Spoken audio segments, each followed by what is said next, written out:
سب سے بڑا کائنات کا سچ کیا ہے کہ اللہ وحدہ لا شریک ہے۔ یہ کائنات کی سب سے بڑی صداقت ہے، سب سے بڑی حقیقت ہے، سب سے بڑا کائنات کا یہ ضابطہ ہے کہ اس مخلوق کا خالق، مالک، رازق اللہ ہے۔ لیکن اللہ کہتا ہے ادعو الی سبیل ربک بالحکمہ، کسی کو اللہ کی طرف بھی بلاؤ نہ تو حکمت کے ساتھ بلاؤ، اللہ کے رستے کی بھی دعوت دو تو دانائی کے ساتھ دو، لوگوں کو اللہ کی جانب بھی بلاؤ تو تم معاملہ فہم بن کے بلاؤ۔ اگر ہم دانائی چھوڑ دیں گے تو بعض اوقات بات ٹھیک بھی ہوگی تو وہ نتیجہ خیز ثابت نہیں ہوگی۔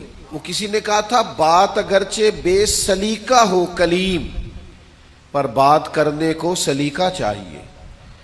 آپ سلیقے سے بات کریں، معاملہ پھر دیکھیں نا، نبی پاک صلی اللہ علیہ وسلم نے فرمایا اپنی اولاد کی بھی عزت کرو۔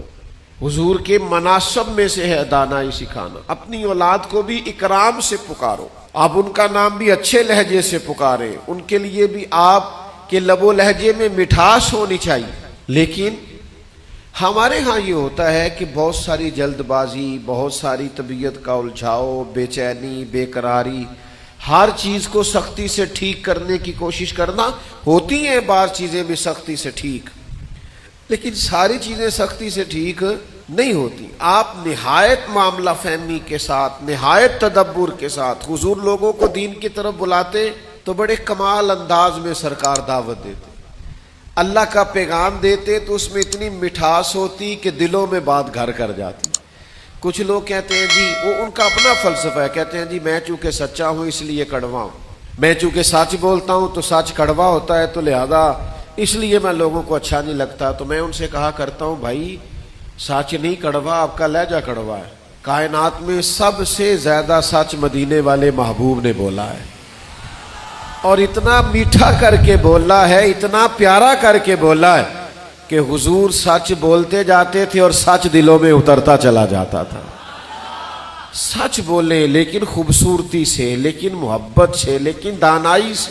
یعنی ایک صحابی آئے تو ان کے چہرے پہ بڑا جلال تھا اور ان کے لہجے میں بڑا غصہ تھا، اور وہ بڑے بے چین اور بڑے بے قرار تھے کہ یا رسول اللہ میں ان مشرکین کو چھوڑوں گا نہیں۔ حضور نے فرمایا کیا ہوا؟